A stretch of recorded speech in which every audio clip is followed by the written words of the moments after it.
presented by Adishakti films. देखो साफ साफ बोल रहा हूँ, वीडियो भी बना रहा हूँ। ड्राइवर साहब भी हैं और ये भाई साहब भी हैं।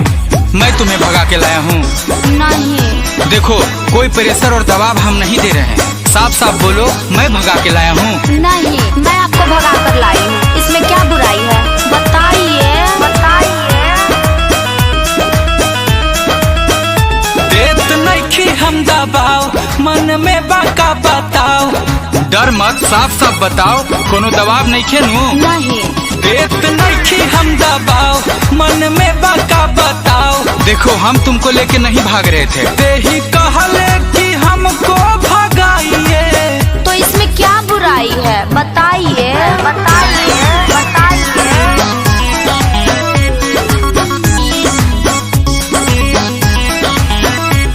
तोर चाचा की किडनैपिंग के केस लिखवले बा, जबरी भगौले बानी थाना में बतौले बा। काई सही है? अरे ना हो, अरे हम लोग भी उल्टा केस कर देंगे। और आप डर कह रहे हैं? मैं हूँ ना, बताइए, बताइए। देखो देखो, ड्राइवर साहब भी यही हैं और सोनू भाई भी यही हैं। अभियो बोलोगी तो अभी गाड़ी घुमाते हैं और घर पहुंचा देते हैं। तो घर वापस जाने के लिए आपके साथ भागे थे?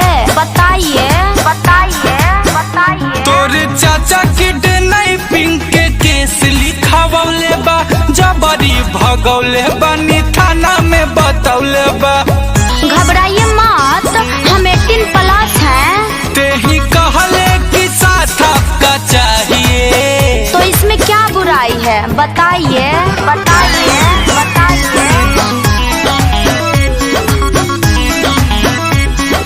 तोरे चलते थैले बानी हम ऐसन रा, यादव राज कुंज ने कर भाणी गवा। अरे तो आप रोशन कुंदन को भी बुलाइए, हमको डर लगा है का? बताइए, बताइए।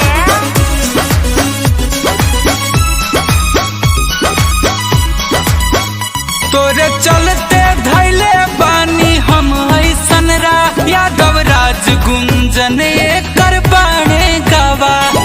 का ड्राइवर साहब सुन रहे हैं ना? सुन रहे हैं ना? सुन रहे हैं ना? तुमी हो रहा कल्लू घर से ले जाइए।